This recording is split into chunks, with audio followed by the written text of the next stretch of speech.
Well, good afternoon, everybody. You guys come on over. Thanks for being here for this press conference. So from my perspective, President Trump dropping his EOs as they pertain to Alaska was absolutely incredible. Alaska is a resource state. Alaska was purchased from the Russians because we were a resource territory. We became a state because of our resource potential. The Trans-Alaska Pipeline is the biggest example. But we have mining, we have timber, we have fishing. We have just about every type of resource you can think of here in the great state of Alaska. And we were set up and are set up and designed by Constitution to maximize those resources for the benefit of the people. Not, it's a good idea or maybe you should. But there's really a compulsion in everything about Alaska to maximize its resources. And so with the the EOs that were dropped by President Trump, which attempt to repeal a lot of what the previous administration had done to Alaska, to be perfectly honest with you, I think is welcome news to the vast majority of Alaskans, by far. Everything from oil leases to gas, to minerals, to timber, you name it, discussions on permitting processes, how this is a national security issue, you name it. And quite honestly, I think it's the right thing to do. I know there'll be some that'll say, well, Alaska is now going to become a colony, or Alaska is somehow going to destroy itself. Alaska's never really done that. As a matter of fact, if we do the resource development here in Alaska, we actually save other parts of the world that don't have environmental regulations like we do here in Alaska and America. So we know that these EOs in many cases are going to be challenged by the courts, by NGOs, by environmentalists that don't want anything to happen in Alaska. We understand that's going to happen. But I can't thank the president enough for interjecting hope into this great state after 4 years of the beating we've taken under the past administration. My discussions with President Trump, my discussions with his incoming staff, the whole idea here is to provide opportunity, hope, and a clear runway, we hope, for the future for this country. And being a leader in energy, being a leader in AI and supercomputing. I mean, that's what this is about. That's what the American experiment, to a great extent, is about. It's trying to be the best we can possibly be. And this is just the beginning. Again, as I mentioned, will there be court cases? Yeah, absolutely. There's going to be court cases. Will there be attempts to stop these EOs? Yeah, sure, there's going to be attempts to stop the EOs. But you got a force of nature in the White House right now, and you got people gathered around him, and a lot of support, I think, in this country for dealing with energy issues, dealing with inflation, dealing with opportunity. We have individuals and groups all over the world that I think are applauding what is happening right now in the United States because we lead. We lead by example by doing this. And so I think Alaska itself can lead, and that's my hope. So I'm going to continue to work with the Trump administration. I want to thank him. Thank you, President Trump, for what you did yesterday and what you have promised to do and what you'll continue to do. People question why I would ever support President Trump. This is an example. He had 4 years to prove to us, to Alaska, to people like myself and many Alaskans, that he cared about a state way on the top of the world, off the radar screen, with only 730,000 people, 3 electoral votes. Most presidents heard about Alaska. A lot of those presidents landed in Anchorage to refuel to go to Asia. President Trump has taken a keen issue in Alaska. And in my discussions with him in his first term, his last 2 years, my first 2 years, it was always about what can we do to help Alaska? How do we help Alaska? And by virtue of these EOs, you can see that is continuing. So I want to thank him, and I want to thank his team for helping us with this. Alaska's lane, if there is such a thing, is resource development. Iowa, some could argue, is agriculture. Other states might have manufacturing, but Alaska is resource development. Alaska doesn't have to just be one thing. It doesn't just have to be a national park, just a beautiful place. We can do resource development here. And like I said, I think it's very important to remember that if we don't do it here, it's going to be done overseas. Because the demand for minerals, the demand for oil, the demand for gas, the demand for timber is always going to be there. And why not us? Why not us? Why not have us demonstrate to the world that we continue to hold ourselves to the highest environmental standards? And so, again, we're talking about, for the most part, things that are going to be done on federal lands. And the president's hope to provide opportunity on federal lands. Everything from getting ANWR back to where it was in terms of leases, NPRA, even for the people in King Cove. And that's one of the things that amazes me about President Trump. Arguably the most powerful person on the planet, billions of people, issues all over the place, and he's never forgotten the people in King Cove. Most people don't even know what King Cove is in the United States of America. A lot of Alaskans don't even know what King Cove is. King Cove is a small community in southwest Alaska, going down the Alaska Peninsula there on the Aleutians. And they've struggled for years to be able to get sick individuals, people that need to go to the doctor or hospitals, safely to a larger community like Anchorage. Many other people have died in plane crashes. I was down there talking with them. And what did they ask for? They only asked for a road to go through the wildlife refuge so they can get to Cold Bay, which has a 10,000-foot runway. That's all they asked for. They weren't asking for the moon. They were asking for a road. And remember, these are people that have lived there for thousands of years, so their ancestors have. This is their home area. And so, I know there was movement at the end of the Biden administration to look at doing a land swap, but every time I would talk with the president during this campaign, he would say, how is that King Cove Road thing going? Where are we at with that King Cove Road thing? And so I want to commend him for treating Alaska like a sovereign state in this federal system. And thinking about Alaska and the people of Alaska.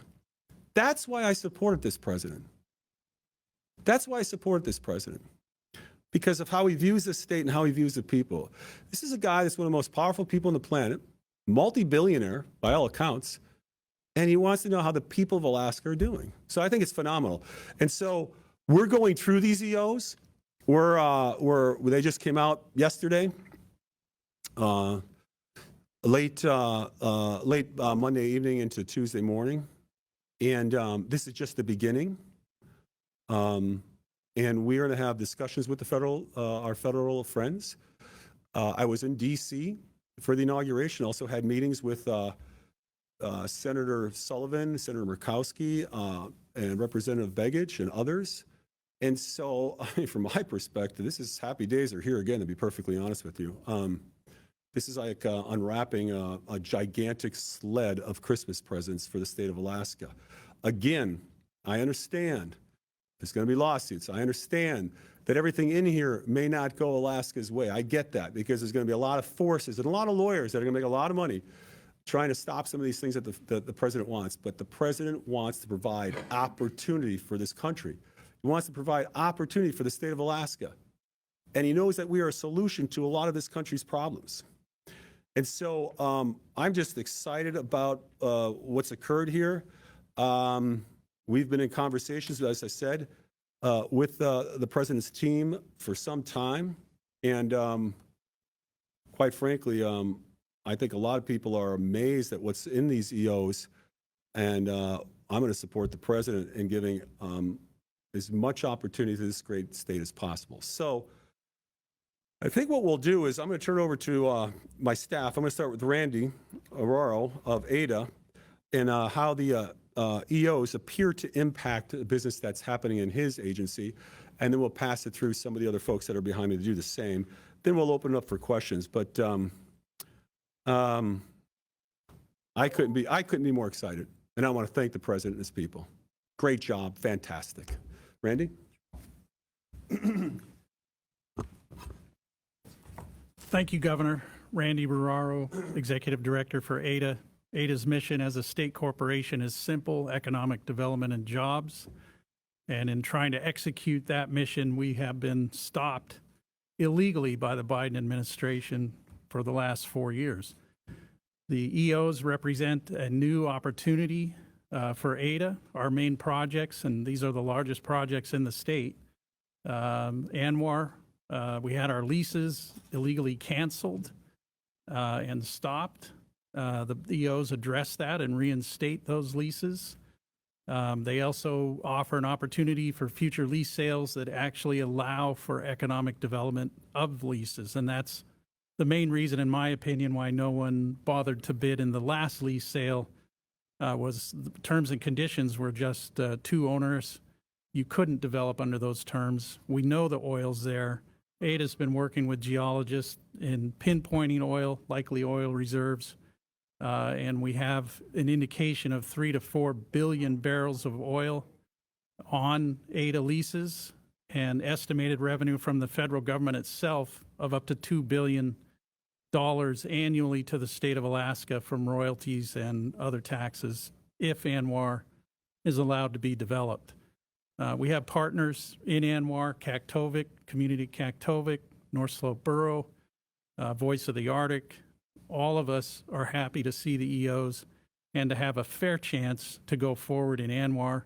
We can do it now with these EOs and look forward to working with the Biden administration or the Trump administration on the EOs. We have the research done that will support the EOs in terms of facts and legal issues. That's all been done, hundreds of pages of work. Lawyers, myself, staff at Ada, all that is ready to complement the EOs and support them going forward. Another project Ada has is the pipeline AGDC. We have a part in that. The EO addresses the energy emergency, helps clear the way for the clear path for that project and stabilize it. And we look forward to working with my counterpart, Frank Richards at AGDC, in advancing that project. The Ambler Road is another project. We are guaranteed that access in federal law, and ANILCA. Biden administration illegally stopped our access, and the Trump EOs reopened that opportunity for that project to go forward. And we look forward to probably the end of March re-engaging with a number of entities that have an interest in that project. Again, we have partners in that project, the tribe of Alakakit, Hughes tribe and community, others. And so we're all happy that we're going to get a chance to move ahead and build some projects that will help Alaskans. Unemployment is insidious in its effects in Alaska, from high suicide rates to crime rates. And these projects will help put us on the right path, and the EOs will help get us there. Thank you. Thank you. Frank? Thank you, Governor. My name is Frank Richards. I'm the president of the Alaska Gas Line Development Corporation, and our mission is really about commercializing the tremendous resources of natural gas on the North Slope. So when we saw this Unleashing Alaska's Extraordinary Resource Potential executive order, it was almost like it was written for us. And so we greatly appreciate not only Governor Dunleavy's support in driving forward that this Alaska LNG project will be transformational for the state of Alaska, but also in his conversations with President Trump, that this project is truly one that will value and provide great benefit to America. So the Alaska LNG project is the only energy project singled out and prioritized by President Trump, reflecting the project's singular importance for achieving national strategic priorities, including allowing Alaskans to access the benefit of our own North Slope natural resources. And for that, we greatly appreciate President Trump's support. The executive orders cite Alaska LNG's critical national importance and economic and national security benefits.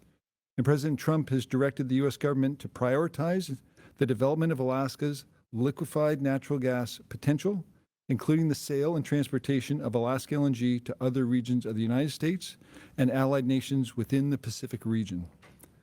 By taking an all-of-a-government approach, this order aligns the full force and weight of the federal government in support of Alaska LNG, prioritizing agency action on future permitting needs or renewals, promoting Alaska LNG to our Pacific allies, turning away from Russian gas, prioritizing Alaska LNG in international trade talks, and utilizing Alaska LNG for military and defense needs. This order facilitates successful commercial negotiations by informing counterparties that the federal government views Alaska LNG as a favorable geostrategic trade asset factoring into international trade and security discussions.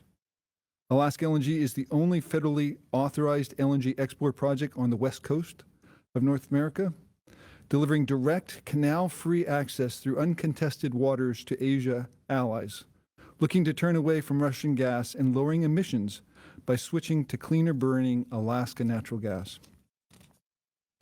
The broader actions reflected in these executive orders for resource development in Alaska are all underpinned by the affordable, reliable, and long-term natural gas provided by Alaska LNG.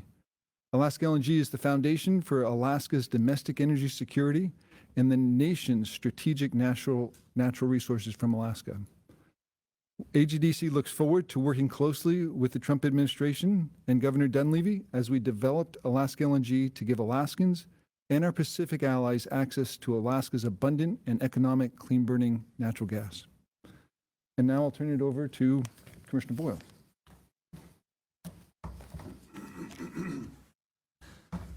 Well, thank you, Frank, and good afternoon, everyone. It's great to be here. It's an exciting day for DNR.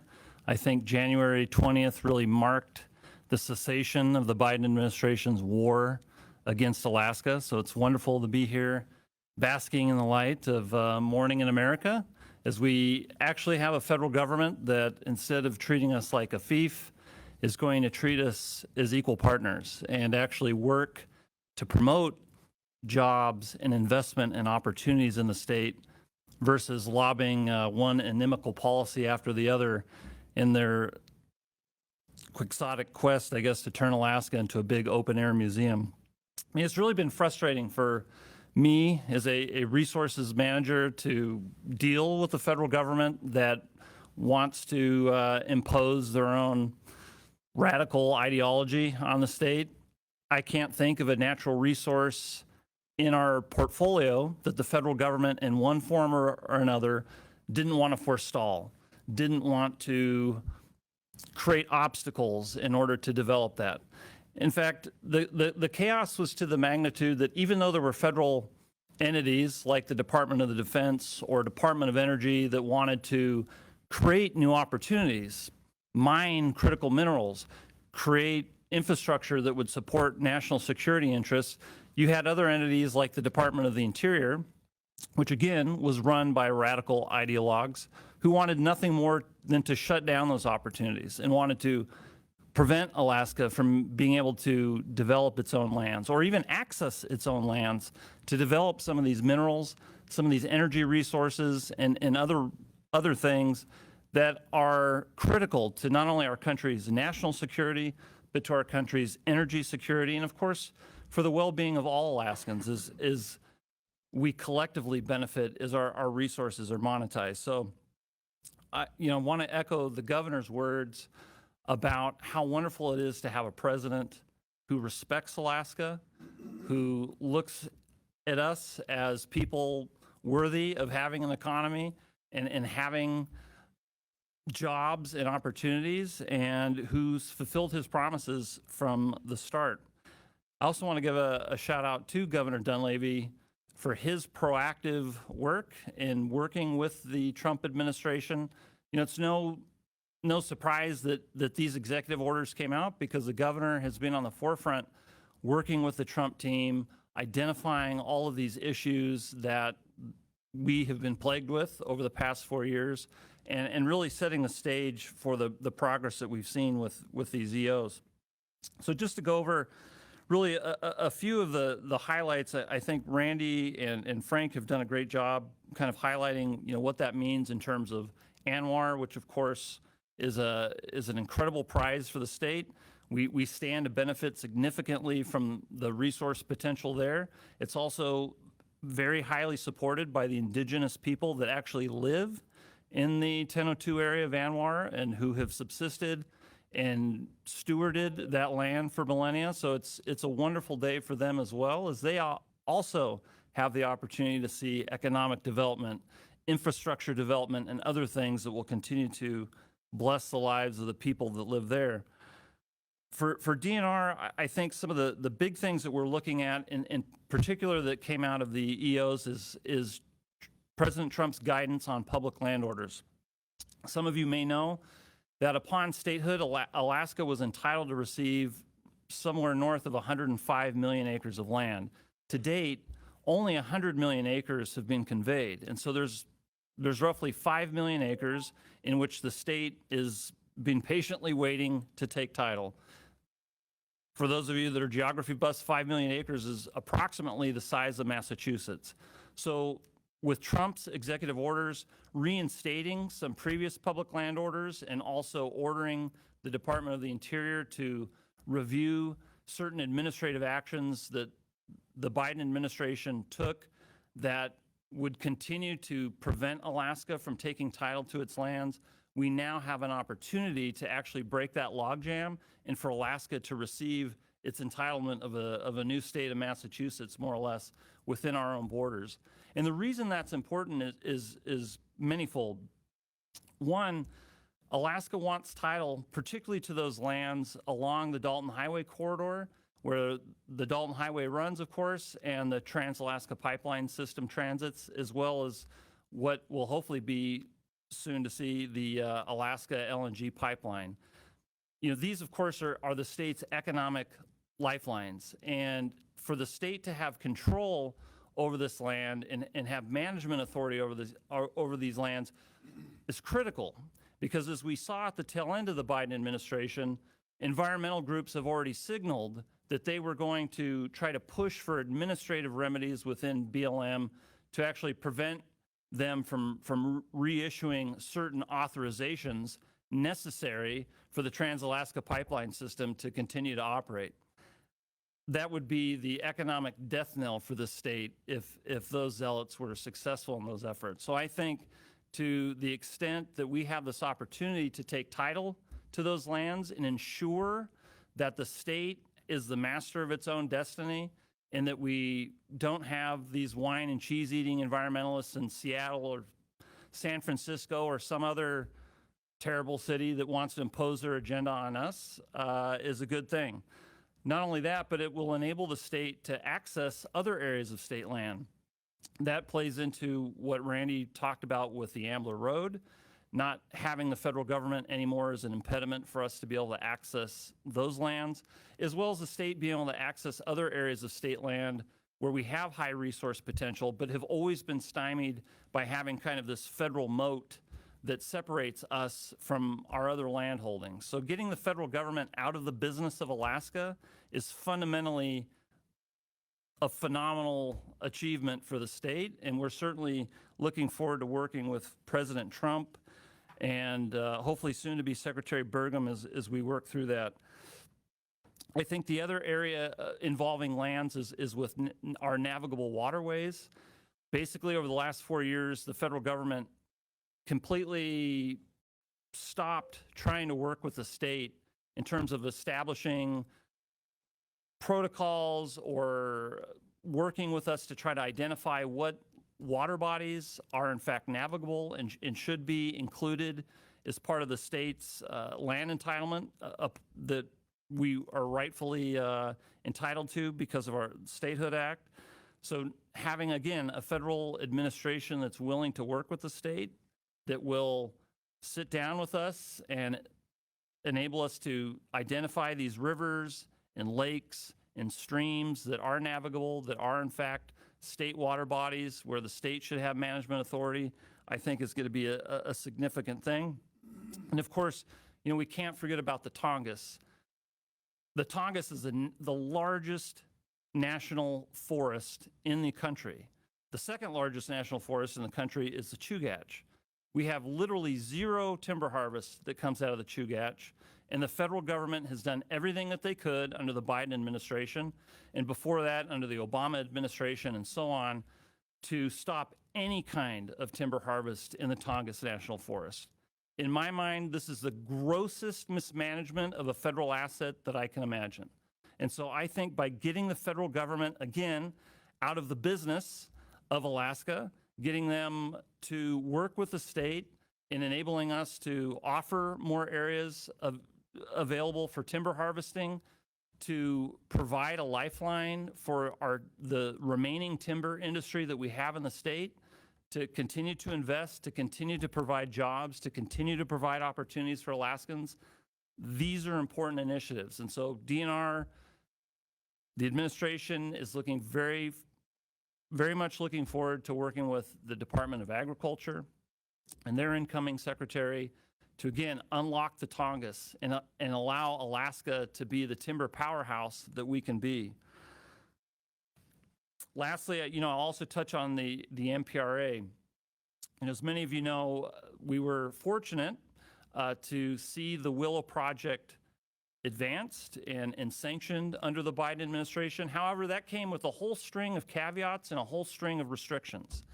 And part of the trade-off is that the federal government worked even harder to forestall any future development within the MPRA through a variety of different mechanisms and planning initiatives and so on and so forth. And so for us, while we're happy to see the Willow Project progressing, we also know that same mineral potential that underlies the Willow Project, which is the same mineral potential that underlies the Pika Project on state lands, we know that potential exists across the MPRA. There's going to be multiple willows that are available to develop within the MPRA, where the resources are there, where we could see significant new oil and gas production in that particular region. So again, by Trump unrolling the inimical policies of the Biden Interior Department, rolling back, I think, some of their questionably legal management calls and authorizations that they've made in recent weeks as they kind of slithered out the door, is going to be particularly important for us, again, to unlock Alaska's potential, to increase our country's energy security, and to create new opportunities for infrastructure that will certainly benefit the state, but will also be very important and benefit the local communities that exist there. So, as you can tell, I'm very passionate about being able to unlock Alaska's resources, to be able to manage our lands and resources in a way that will create opportunities so that we can see Anchorage growing and see school enrollment growing and see cranes in the sky and everything else that is indicative of a strong and healthy economy. By ending Biden's war on Alaska, we're going to be that much closer to ushering in, I think, a new era of prosperity and a new era of opportunity for the state. And DNR, of course, will stand ready to assist with that as well, under the capable leadership of our governor. So with that, I will turn things over to Commissioner Vincent Lang.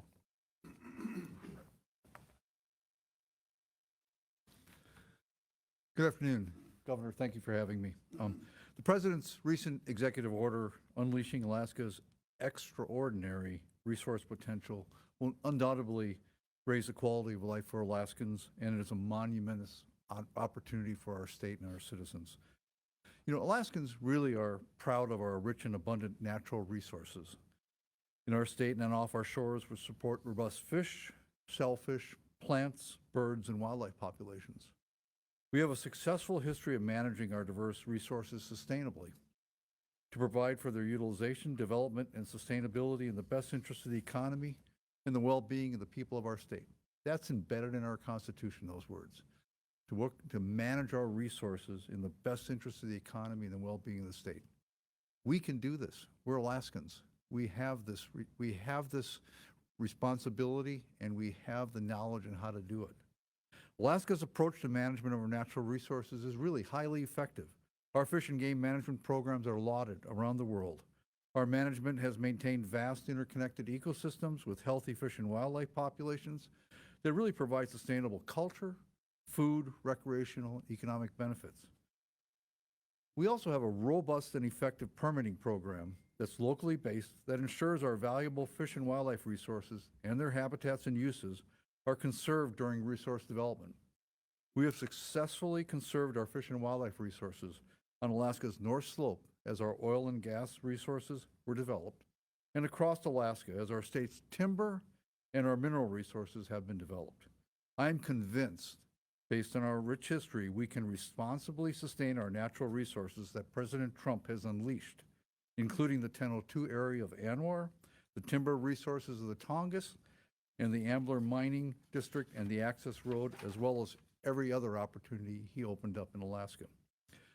The executive order also directs the Department of Interior to restore ownership of Alaska's navigable waterways to Alaska, which were granted to Alaska under our statehood. Less than 6% of these waterways have been returned to our state. It's high time that transferred the ownership of these waters to Alaska and Alaskans. For many of us, hunting and fishing is a way of life. Under these executive orders, Alaskans will have a meaningful voice in the management of our natural resources. The executive order directs all Department of Interior bureaus to have meaningful consultation with ADF&G before enacting land management plans or regulations impacting hunting and fishing on public lands. It also mandates that hunting and fishing opportunities on federal lands are consistent with those on state lands. This is critical in that Alaskans know best how to sustain Alaskans' traditional practices in managing our natural resources. The direction to restore the previous version of the National Park Service rule is a step in the right direction. I'm also pleased with the direction that President Trump has provided with respect to the Endangered Species Act and the Marine Mammal Protection Act. These acts have been weaponized against Alaska, and reform is badly needed. This executive order is a significant milestone, in my opinion, in advancing the well-being of our communities, protecting our cultural heritages, and utilizing Alaska's extraordinary resources. The Alaska Department of Fish and Game looks forward to working under the guidance of these orders to ensure that Alaskans have continued access to sustainable hunting and fishing opportunities that uphold the values deeply rooted in our heritage, and that the plain language of the Statehood Act and that ANILCA are adhered to as we continue forward. With that, I'm going to turn it over to AG Craig.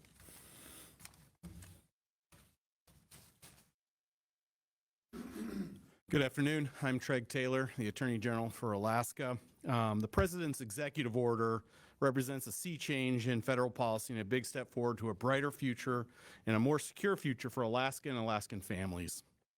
The actions called for in the order will unleash Alaska's potential, not only in growing Alaska's economy, but helping the nation with energy independence and access to vital mineral resources. Alaska stands ready to work with the President and his administration in implementing the order and reversing the devastating effects of the last 4 years. This will not happen overnight. As Senator Dan Sullivan has famously tracked, the Biden administration took 70 executive actions targeting Alaska.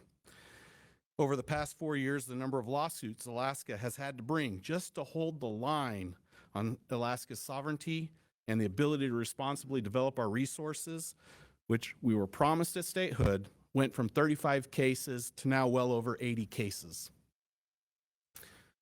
With this what this executive order means for Alaska is, and I quote from the executive order with a little clarifier added, an immediate end to the assault on Alaska's sovereignty and its ability to responsibly develop these resources. And here's the part I added, by the federal government, for the benefit of the nation. Others will still carry on their assault on Alaska. The order will hopefully put an end to the lawsuits Alaska had to bring over ANWR, Ambler Road, and the NPRA. Instead, we'll be aligned with the federal government. We can stand together in support of responsible resource development, energy independence, and national security. What this does not mean, and I want to really be clear on this point, this does not mean a reduction in the amount of litigation. In most of the litigation we are involved in, it is not just Alaska versus the feds. There are other parties, many times environmental NGOs that make money in the name of protecting the last frontier by stifling all development of Alaska and its resources. You can bet that these NGOs are going to be able to raise millions and millions of dollars off of President Trump's order. These groups will be ready to attack and litigate every single element of the executive order. Alaska must be prepared to engage in and win this fight. As the new administration begins reversing the detrimental actions over the last 4 years, this will bring new challenges. where we are more likely to stand side by side with our federal counterparts, all rowing in the same direction. If this were a military engagement, Alaska just received very capable and powerful reinforcement of fresh troops. But the battle will still rage on. Our statehood defense efforts are more important now than ever, as Alaska has this golden opportunity to switch from its defensive fortifications and go on the offensive and turn the tide of battle and bring prosperity and opportunity to the residents of this great state. The amount of litigation may not change, but by working together, we will actually be able to move the ball forward on responsible development and energy independence. Projects such as Anwar, Ambler, and all of the potential of the MPRA and the Tongass can be unlocked. Governor, back to you. Thanks. Thank you. Before we hop into questions here, this past election on November 5th, in my opinion, can't be overstated for Alaska, for this country. And the reason I say that is if President Trump's opponent, Vice President Kamala Harris, was elected, I dare say that I think we would have seen more of a swing to the left and catering to the NGOs in an effort to get reelected. So in essence, we may have had 8 years, 12 years, including the Biden administration, of a severe beating laid on Alaska by that type of ideology and view of how Alaska should be treated. And so again, I know I've said it several times, I want to thank the president for gutting it out, sticking it out, and winning this election. In Alaska, he won by 14 points over his opponent. All of Alaska's federal delegation is Republican. And part of that was, unfortunately for Representative Peltola, in my opinion, was a backlash. What happened with the Biden administration and their social engineering of the state and this country. And now we have Nick Begich is in Congress, and I think he's going to do a fine job. So the long and short of it is, these EOs represent movement in Alaska's favor and a better partnership with the federal government. As was mentioned, there's going to be litigation. There's going to be NGOs that are going to tell you that the world's going to end if we cut a tree down in the Tongass or we dig for rare earths here in Alaska. What they won't tell you is, once again, if we do it here, we don't enrich our enemies overseas. We don't send the jobs overseas. We don't send our national security overseas. And they may want to minimize that, but I don't think we can, to be perfectly honest with you. And so I think this is a tremendous opportunity. We're going to do everything we can to take advantage of it. For those that believe that Alaska will be destroyed, its environment will be destroyed, it becomes a colony again, it's not going to happen. It's never happened, to be perfectly honest with you. We have partners in industries across the spectrum here in Alaska, mining, oil, fish, you name it. And you got to remember, we became a state because of our resources. And one of the biggest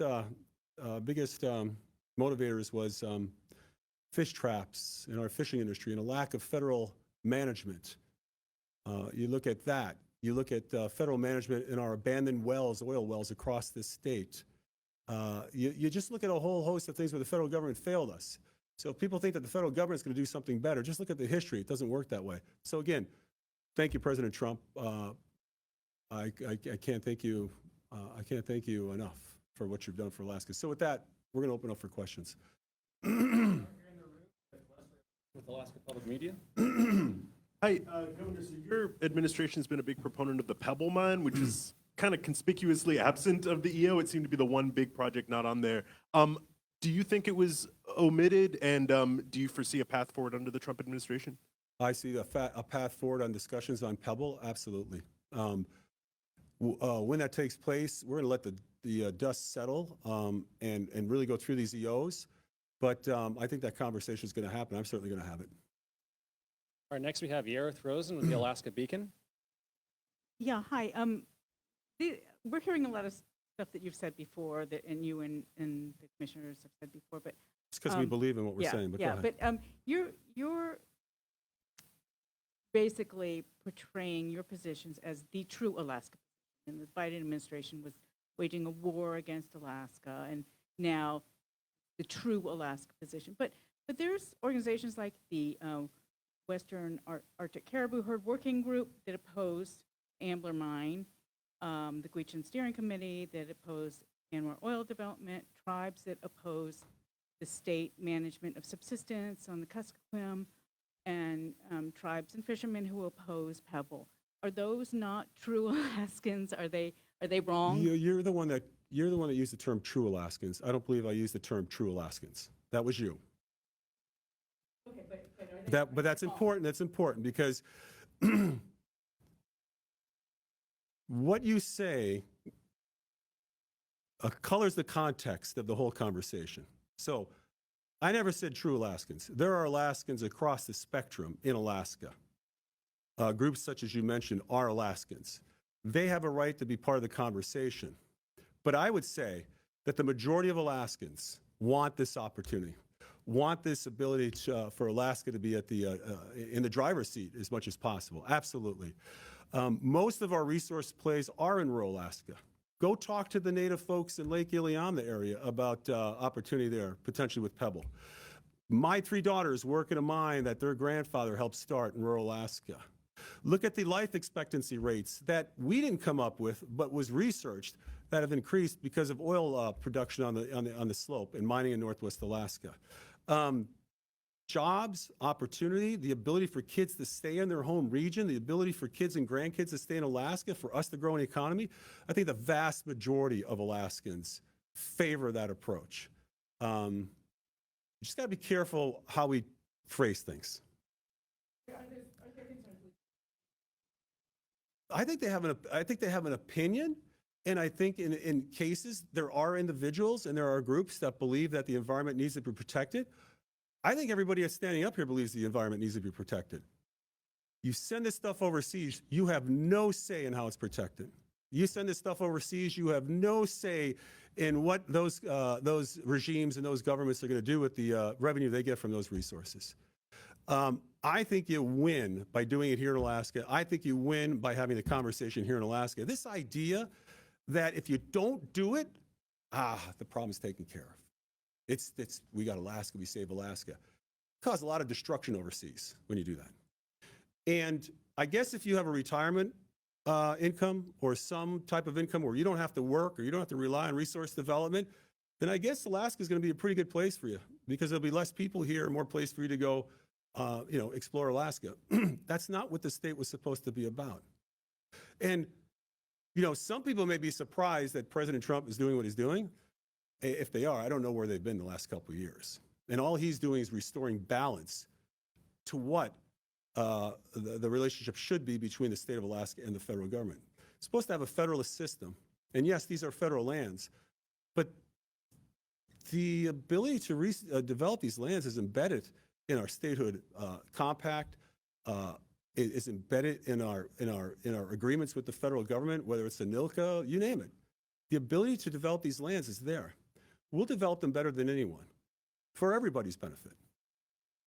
All right, next we have Drew Allgood with Alaska's News Source.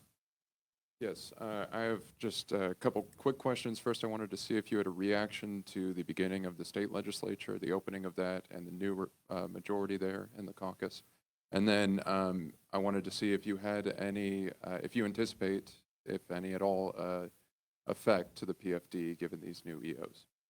The PFD? Any impact of the PFD? That's a state issue.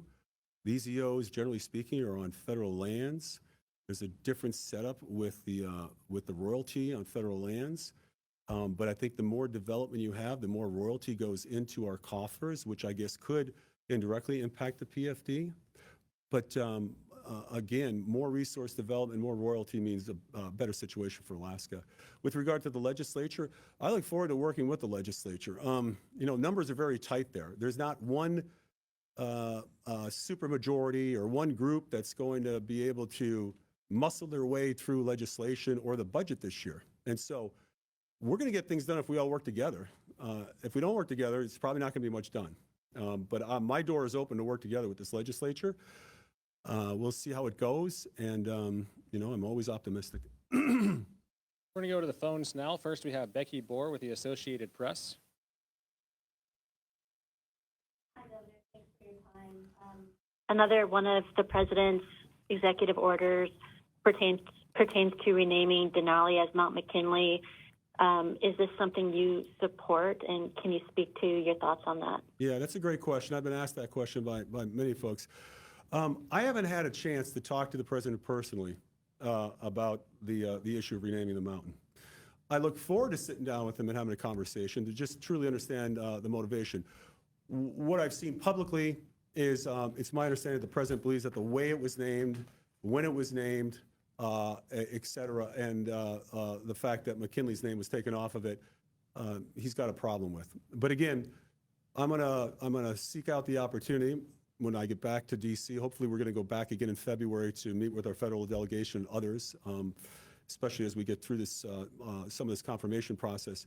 But be able to have the discussion about the mountain, what the mountain means to Alaskans and Americans, what the mountain means in terms of its name Denali to our Native folks, and just have that conversation with him. So until I have the conversation, I'm going to refrain from saying what it should be or shouldn't be. But right now, the name is Denali. We'll have that conversation with the president, and I'll be able to get back to you guys and let you know how that went. Next, we have Mark Sabatini with the Juneau Empire. Thank you. Governor, a University of Alaska study from 5 years ago said that climate change was going to cost Alaska about $340 million to $700 million a year for the next 3 to 5 decades. And of course, since then, that's accelerated with some fairly dramatic incidents, storms, floods, and such that are costing not just a lot of money, but folks a lot of security, their homes, and in some cases, their lives. And so, given that this executive order includes, quote, rescind, revoke, revise, et cetera, all regulations, order, and guidance that prevents the U.S. from fully availing itself, what would you say to somebody who says, well, wait, what safeguards are there that these things causing these costly climate impacts aren't going to continue and get worse and get more costly and be a very negative entry to offset all these financial gains you're citing? Our carbon footprint is 3 times, let me put it this way, China's carbon footprint is 3 times more than the United States of America. And that's a fact. I put up 50 solar panels this summer on my property, and I'm glad I did because I want the electricity. I'm going to use it for certain things.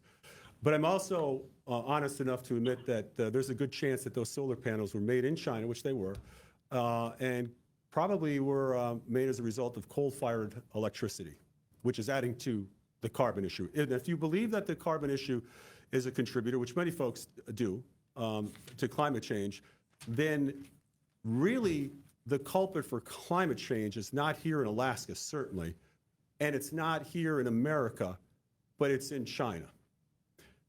By doing resource development here, as opposed to buying our minerals from China, I think that contributes greatly to minimizing the impact on the environment. So again, the demand for minerals, the demand for oil, and the demand for gas is going to keep going up. That's a fact. I've been a big proponent of energy of any type: wind, solar, oil, gas, coal. In my own place, I've got wood, I've got coal, I've got propane, I've got fuel oil, I've got solar. It's not America who's putting on a coal plant or 2 every week. It's not here in the United States. It's overseas, Mark. And so my answer to that question is simply... Quick follow. If they rescind all the regulations, orders, and so on in that federal order, what makes the U.S. doing it any better than China if the U.S. gets rid of all of its regulations as this executive order specifies? Well, I really have no idea what you're saying, Mark, and I'll try it again. There are no regulations in China. That's why they're putting on coal plants, 2 or 3 a week. Their carbon footprint is 3 times as much as the United States.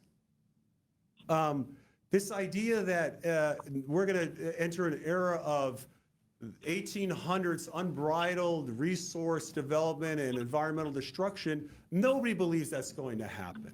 Nobody believes that's going to happen. You may want to insinuate that that's a possibility. It's not going to happen. Alaska wasn't told by the federal government not to flare its gas. We made that decision.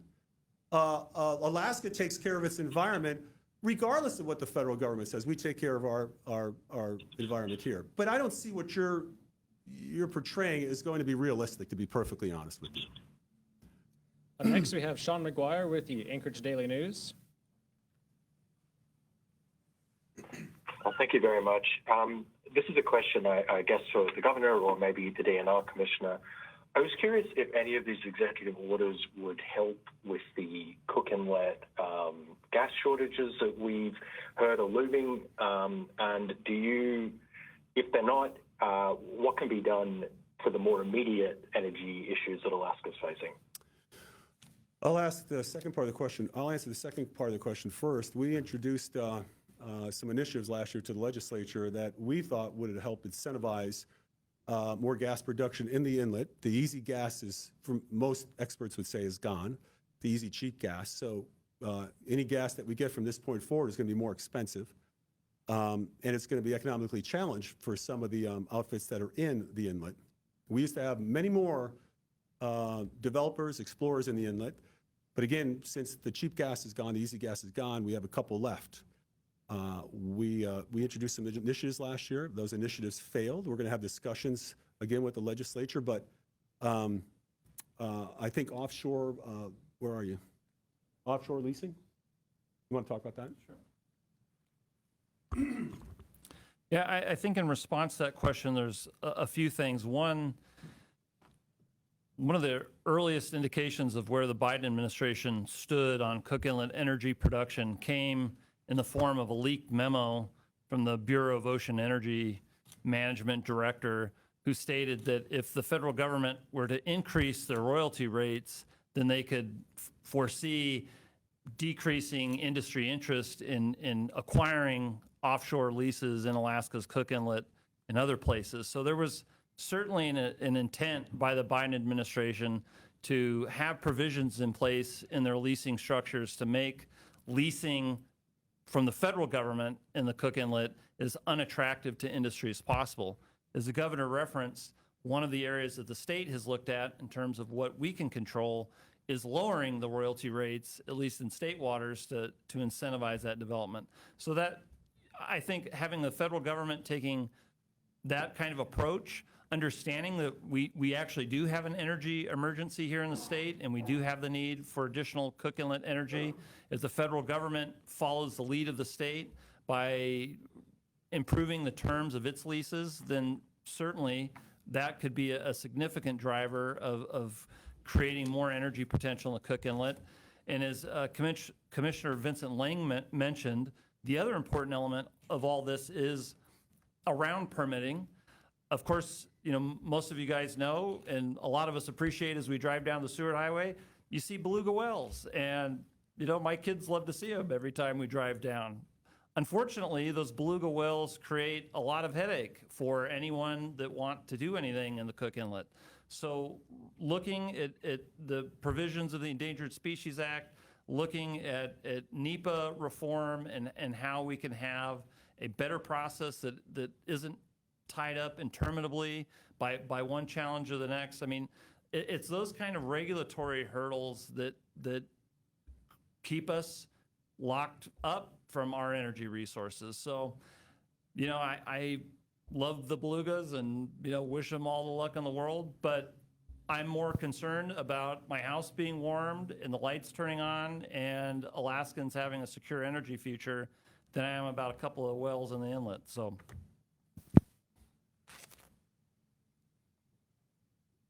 All right, next we have Ashlyn O'Hara with KDLL. Hi, Governor. This might be a question for Frank Richards, but now that the federal government has kind of made its support for the Alaska LNG project official, do you think the federal government should, you know, be putting any financial resources to that $44 billion price tag? Well, that's a great question, and let's be fair and let's clarify. The Biden administration did support this pipeline, and we were grateful for that. Our federal delegation was able to get into a bill loan guarantees for this pipeline that were inflation-proof, somewhere in the neighborhood of $28 billion. The loan guarantees really had no money put behind it from the agencies, however. we're hoping that that discussion, we brought that to the attention of folks at the federal government to further that discussion. But we believe that we have a pipeline situation now that's coming together with our permits, with the need for 3 times the amount of energy we currently use in this country, in this world, because of supercomputing and data farms. And so we're in meetings almost every day now with potential partners, with those that are signing agreements to further discussions on this pipeline.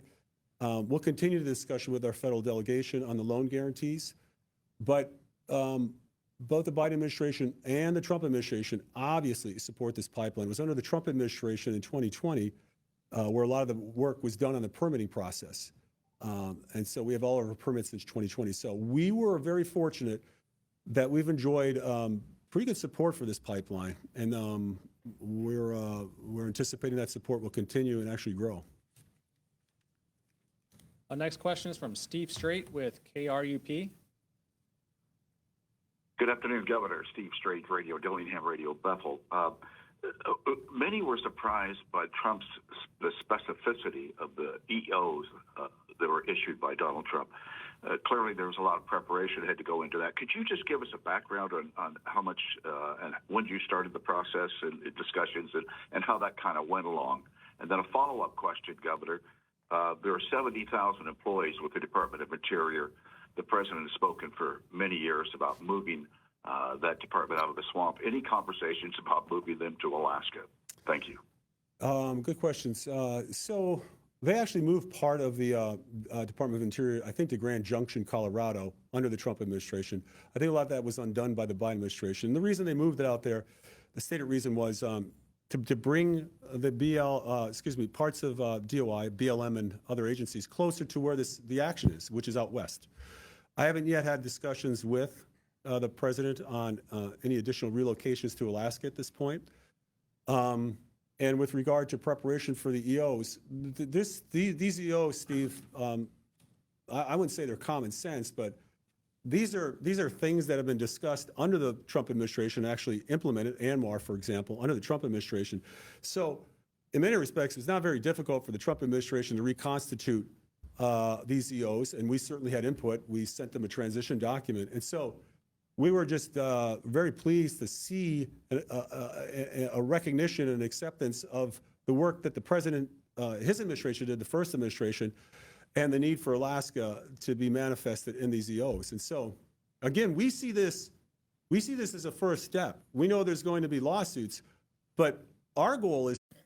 Next, we have Eric Stone with Alaska Public Media.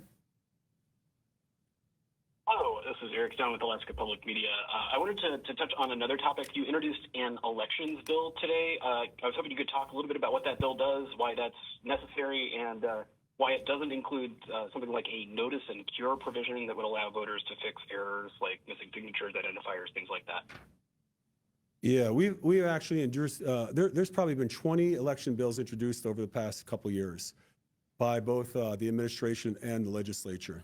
I think everybody agrees that there are some pretty tight. And so we're going to take another run at it. In discussions with some legislators, they too see a need to strengthen this election process. And so we introduced the bill. It's a starting point. We're going to get down there in Juneau. I got people there now. We'll be heading down here very quickly, probably Friday, and continue this discussion. But I think you're going to see some election reform that's going to benefit all of Alaska. Next, we have Jeff Landfield with the Alaska Landmine. Hi. I have more of a philosophical question. Commissioner Boyle mentioned in his remarks we should be the master of our own destiny. And it seems to me every 4 or 8 years, we're either begging the federal government for help or we're screaming at them for not helping. You know, we have a ton of resources, a ton of state land. We have our permanent fund. Why are we always asking the federal government for money and for help? Why don't we do more to, as Commissioner Boyle said, be the master of our own destiny and take care of ourselves? Yeah, I'll answer that, Jeff, because I think that's a fantastic question. I agree 100%. We should do everything we can to maximize our opportunities on state land. You're going to see some land bills that I've introduced. You're going to see some energy bills, bills on agriculture, executive orders on agriculture. I couldn't agree more. And probably going to see this in our state of the state, the essence of what you just asked. How do we control our own destiny? How do we become more competitive? How do we take advantage of what we have? I agree 100%. We're here today talking about the EOs because really the question for all of us, what do we want the state to look at? Article 8, Section 1, quote, it's the policy of the state of a state to encourage the settlement of its lands, and you're going to see land bills, and development of its resources by making them available for maximum use consistent with the public interest. 100%, Jeff, and love to have more conversations, John, about this, but on our almost 100 million acres of land, we have 43 million acres of trees. We've got all kinds of mineral potential state in the country. Second last is Nevada, and they have 3 times percentage-wise more land in private hands. I think it's Rhode Island that has 98% of all of its lands in private hands. We have all of these resources. We just have to come up with policy that maximizes, as the Constitution says, the use of these resources to benefit the public. And you're going to see that happen again in bills that we present. But Jeff, I'm sincere when I ask you this. Please have the same conversation. This is not a deflection. It's a great question. Please have the same conversation with legislators in Juneau on both sides of the aisle. What policies are you going to put forward that will give us opportunities in mining to produce new revenue and jobs? Oil and gas. Will you support the gas line? Will you support oil exploration and development? Timber, across the board, you name it. So I couldn't agree more. And I look forward to having a conversation with you and others on how we take advantage of what we do here in the state of Alaska. So, if I could say one more thing, I don't know if I can, no problem, but if I could say one more thing, I'd like to. Go ahead, Jeff. I just wanted to follow up with, we have 700,000 people in a country of 330 million, and I've been asking all these questions for many years, the ones you mentioned, to the legislature.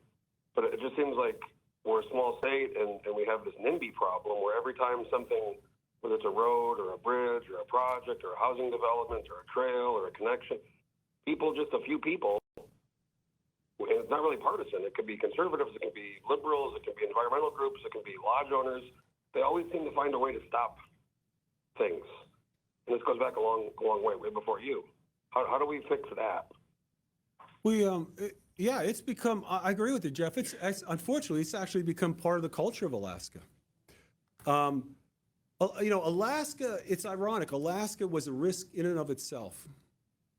Seward was belittled for his attempt to bring in icebergia, as they called it, in Wall Russia. We all know that if we read our history. But it was a big risk. $7.2 million doesn't seem like a lot of money today, for sure. But read the history on the Trans-Alaskan Oil Pipeline. One vote, court cases, one vote, I got that whole thing going. Court cases almost dragged it down. NGOs almost dragged it down.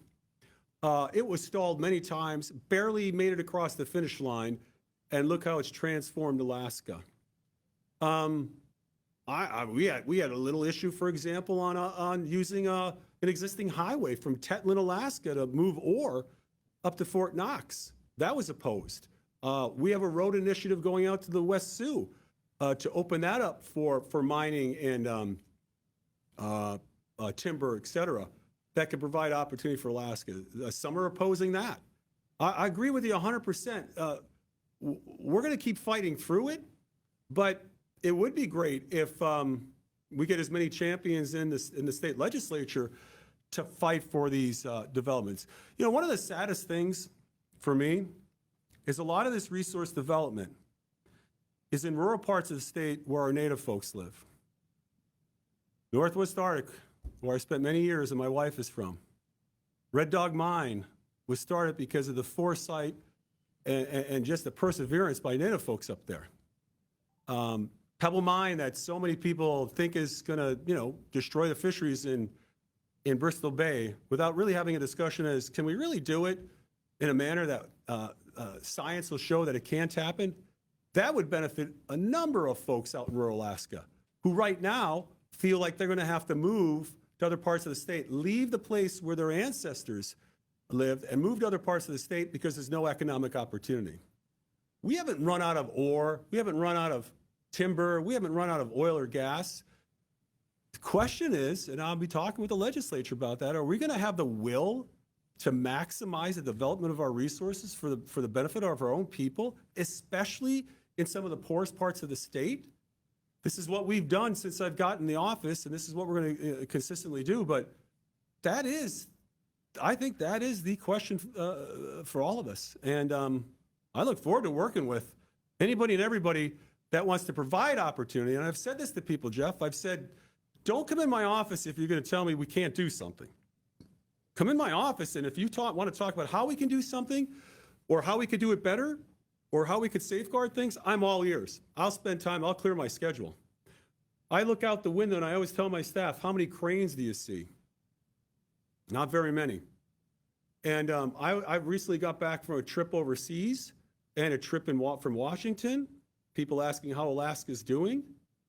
They really don't have these conversations about let's all stop this resource play or that road or taking down this tree. There's other parts of this world, in this country, that are absolutely booming. And Alaskans see that when they leave the state, but I don't think they think about it. I think they just think that's the natural progression down south, and this is the natural progression in the state of Alaska. It shouldn't have to be this way. My goal is to get things going, Jeff, so that our kids don't have to leave the state of Alaska. Our kids don't have to leave the state of Alaska. It's a big state. We got a lot of room. We got a lot of resources. And this idea that if we do any resource development, if we so much as think about turning over a spade of dirt because we may have the largest graphite mine in North America, largest nickel find in North America, 49 of the 50 critical minerals. This idea that if we try and access those, we're going to somehow destroy Alaska makes zero sense. I hope that members of the legislature see through those scare tactics. And I hope members of the legislature really want to develop resources, again, in the rural parts of the state of Alaska, where some of our most economically disadvantaged fellow Alaskans live. They want opportunity. They want the ability for their kids to stay close to home.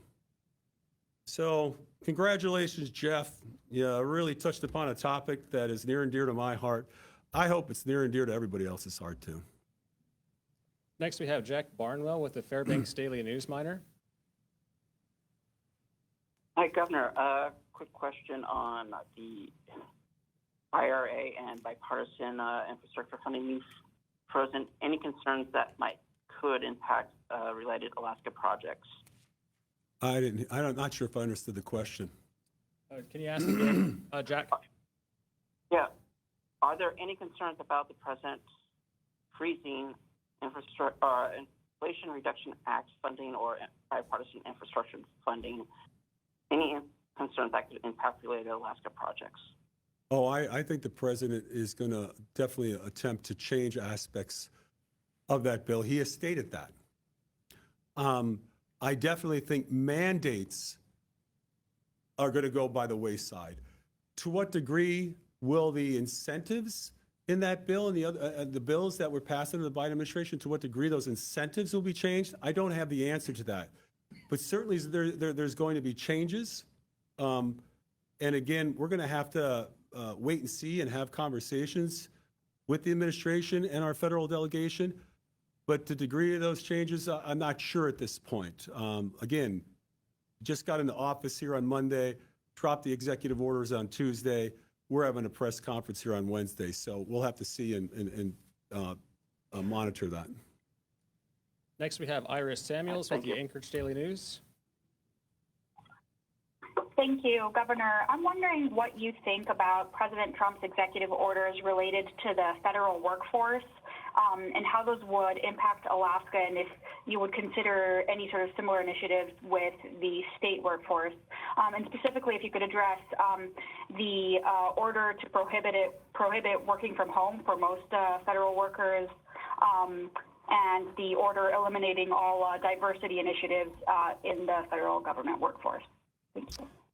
So if I understand the question, you want my opinion on what the president is doing. I don't know to what degree folks who are working at home in the federal government. My understanding from what I heard, and I can't verify this, was there was a considerable number of folks working at home. I'm not sure if the working at home negatively impacted the productivity of certain programs, division departments. It may have.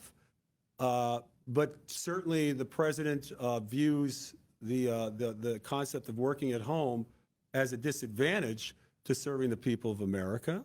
So he's made those changes. Here in Alaska, you know, we had working at home, I think, to a much larger degree than we do now through the pandemic.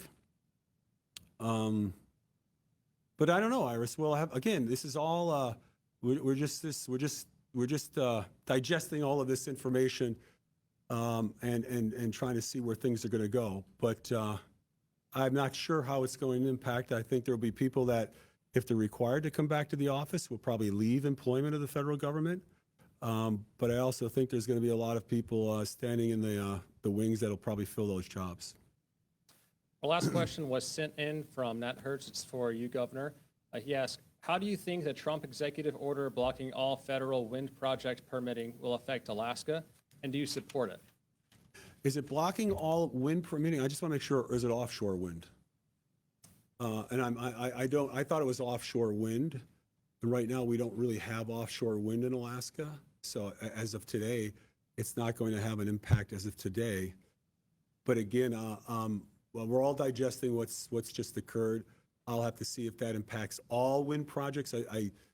That would be tough on places like Texas and Iowa, which produce a tremendous amount of wind if it's all wind projects. But I do know that there was discussion to prohibit offshore wind. Right now, we don't have offshore wind. And again, these will be issues that we'll have to take a look at and to be able to appropriately respond to here at a later date. So I want to thank you for being here today. It absolutely befuddles me at times why some people believe opportunity is something that's a bad thing.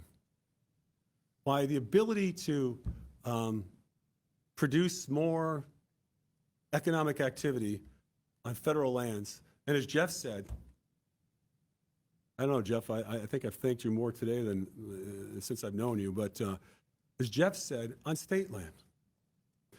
We have the ability to create wealth. The game over the past several decades has changed to where it seems like we're willing to do everything we possibly can to stop opportunity.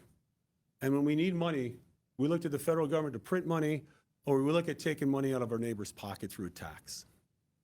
The state of Alaska can produce trillions of dollars worth of wealth if it was unleashed and we had the ability to do this, to develop our lands. I wholeheartedly, categorically just disagree with this idea that if we develop in Alaska, we destroy Alaska. I believe if we don't develop in Alaska, we help destroy other parts of the world. You can see that. You can see that when thousands and thousands of acres in the Amazon or in Borneo are mowed down for palm oil plantations or timber. You see that happening.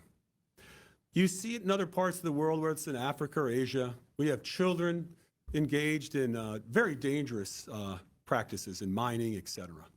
We don't seem to care about that here in America if you're an NGO. We don't talk about that in America if you're an NGO. We don't care about those kids. We don't care about those minorities. We don't care if we're enriching foreign regimes.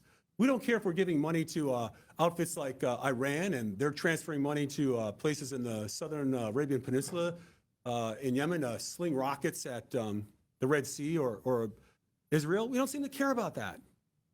All we care about is making sure we do everything we possibly can to stop development in the great state of Alaska. And I can see it, right? It's a moneymaker. You're sitting in your chair in Florida or New York, and up pops an ad on YouTube or TikTok. Who knows what's going to happen with TikTok, but Save Alaska, click here. It's going to get a lot more clicks than Save Rhode Island or Save Delaware. I get it, because it's a beautiful place. But until we reconcile the issues of offshoring wealth, opportunity, and national security, we're going to have a problem in this country. President Trump recognizes that. President Biden, in my opinion, because in order to get elected, he had to incorporate elements and radical parts of that side of the political spectrum to social engineer this country. You're going to drive an EV. You're not going to use a gas stove. Quite honestly, that's un-American, to be perfectly frank. Well, some of the reporters that were online here today might say, by not controlling those things, you're going to destroy the environment. You're going to have more carbon in the air. The Chinese are producing 3 times as much carbon as the United States of America. Our carbon footprint has actually gone down through a whole host of issues, efficiencies, et cetera. I feel a bit guilty in buying my solar panels that I have up because I believe that they may have been made in China, and they may have been made through the use of electricity from coal-fired plants, and God forbid they were made by children. It's a possibility. I recognize that. But here in America, if you do it here, you don't have to worry about those things. If you do it here in Alaska, by God, we could possibly enrich some of the people in Tetlin with the gold mine they have there, or some of the people out by Lake Iliamna, or in Northwest Arctic, which did benefit from mining, or the Ambler Mining District, ANWR, NPRA. We can develop our resources here in the state of Alaska, whether on federal land or state land. And we can develop them better than anywhere else in the world, I believe. And I believe we have the best environmental protections. So it doesn't have to be an either or. And I understand that there are folks that made their money, some of them are probably retired now, and they want to be able to go out to Alaska and not see a cat, not see a D9, not see a road. I get that. But in my opinion, that's extremely selfish. In my opinion, that is not forward-looking. It does not take into consideration our kids and our grandkids and the future of this state and this country. And all we're going to do is just, if that mentality wins out, we're doomed as a country. We're not going to be able to hand off a country that was better than what we got from our parents, or that we improved upon after getting it from our parents. It's not going to happen. So in Alaska, I'll continue to fight tooth and nail to do as much activity on federal land and as much activity on state land. There is no reason why Alaska shouldn't be one of the richest states in the country. There's no reason why Alaska shouldn't have over 1 million people here in a landmass the size of a subcontinent. There's no reason why we shouldn't have as much opportunity here as possible. It's not because we've run out of the resource, we haven't run out of the gas in the world, as I said. It's because we're running out of the will to do what those like Seward and others did before us when they came to Alaska. Our motto is north of the future. Our motto is not don't do it or stop it or no resource development. It's north of the future. So, this is the last time I'll say your name, Jeff. I think Jeff Landfield kind of laid down the challenge for the executive, but also the legislature. What is this great state going to look like? President Trump is moving full steam ahead. Thank God. Glad I voted for him. Glad I supported him. Best president, in my opinion, in Alaska's history. I know some people listening to this are probably going to lean over to their waste paper basket. But we can be an unbelievable economic dynamo here in the state of Alaska and still be able to go out in large parts of Alaska and not see another person and not see a road, not see a crane, and not see a D9. We could have it both here in the state of Alaska. So with that, I look forward to working with the legislature. President Trump, I should salute you. Thank God you're in office. Anyway, look forward to talking with you guys in the press here as things move along. But I'm anticipating, and I'm hopeful as always, and I'm looking forward to working with the legislature this year. So thanks for being here. All righty.